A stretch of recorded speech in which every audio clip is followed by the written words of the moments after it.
ఈ ఎంట సందడి చూడండి అంటూ రంగురంగుల ముగ్గులు స్వాగతం పలుకుతాయి.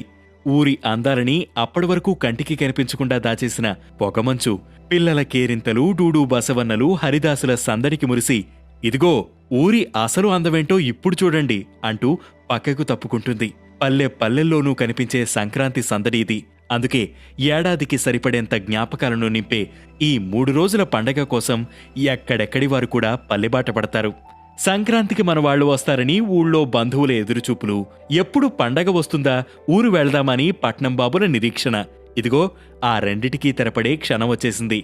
ఆటో దిగి ఇంటి గుమ్మం ముందు నిలిచిన కొడుకు కోడలు, కూతురు అల్లుణ్ణి చూసి అమ్మ కళ్ళు చెమర్చిన క్షణం, వాలు కుర్చీలో కూర్చుని పేపర్ తిప్పుతున్న తండ్రి పెదవిపై చిరునవ్వు విరిసిన క్షణం. ఇది మరుపురాని క్షణం. ప్రతి సంవత్సరం జరిగే సేమ్ సీన్, కానీ ఎప్పటికప్పుడు ఇది ఎంతో కొత్తగా ఉంటుంది, అందంగా కూడా ఉంటుంది. మళ్లీ మళ్లీ కావాలనిపిస్తుంది. ఈ పండగలో ఉండే మ్యాజిక్ అది. అదే ఊరిలో అదే వీధుల్లో పొద్దు పొడిచే సమయంలో మనం ప్రతి ఏటా తిరుగుతున్న ఇంకా ఏదో కొత్తదనం, కొత్త ఉత్సాహం. మనం పెద్దవాళ్ళమైపోతున్నా మనుషులు మారుతున్నారు తప్ప ఆ ఊరిలో పండగల్లో కనపడే ఎమోషన్స్ మారవు. పల్లెల్లో తిరిగే పిల్లల్ని చూసి మనకి మన బాల్యం గుర్తొస్తుంటుంది. ఈ తరం పిల్లల ఎంజాయ్మెంట్ ఎలా ఉంటుందో, వాళ్లలో ఈ పండగ ఎంత సంతోషం నింపుతుందో మనం చెప్పలేం. కానీ వాళ్లని చూస్తే మన ఆలోచనలన్నీ మన బాల్యానికి పరుగులు తీస్తాయి. అబ్బో 3 రోజుల పండగనగానే అప్పట్లో మనకొచ్చే ఎక్సైట్మెంట్ వేరుండేది. తెల్లవారుజామునే లేచి పరగడుపున వెళ్లి భోగిమంటల ముందు కూర్చోవడం, తర్వాత అమ్మ నలుగు పెట్టి తలస్నానం చేయించి కొత్త బట్టలు తొడిగితే ఆ డ్రెస్సులతో వీధుల్లో తిరుగుతూ తెగ ఫోజులు కొట్టేసేవాళ్లం. ఎవరైనా రే నీ డ్రెస్ అద్దిరిపోయిందిరా అంటే అబ్బో గాల్లో తేలిపోయినట్టుండేది.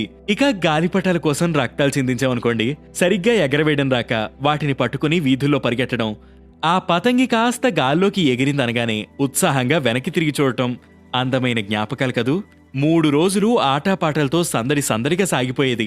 కానీ ఆ 3 రోజుల్లో ప్రతిరోజు ఏదో తెలియని కొత్త ఉత్సాహం మనలో నిండేది. పిల్లల కేరింతలు, ఆడపిల్లల సవ్వడితో, పెద్దల పిచ్చాపాటితో సందడి సందడిగా ఉండే ఆ ఊరు కనుమ సాయంత్రానికి డీలా పడిపోతుంది. ఒక్కొక్కరూ మళ్లీ గ్రామాన్ని వదిలి వెళ్లిపోయేందుకు సామాన్లు సర్దుకుంటుంటే ఈ 3 రోజులు చేసిన సందడినంతా గుర్తు తెచ్చుకుంటుంది ఆ ఊరు. సందడంతా పోయిందే అని బాధపడుతున్న ఊరిని నింగికి చూపే ఇష్టం లేక ఆ రాత్రి ఊరిని మళ్లీ పొగమంచు కప్పేసింది. ఆ మర్నాటి నుంచి నవ్వులు, కేరింతలు, పండగ సందడి లేక బోసిగా ఉన్న ఆ 3 రోజుల జ్ఞాపకాలను గుర్తు తెచ్చుకుంటూ మరో సంక్రాంతి కోసం ఆ ఊరు ఎదురుచూస్తుంటుంది. ఇది ప్రతి పల్లెలో ఉండే సంక్రాంతి సందడి, మన సంతోషాల సవ్వడి.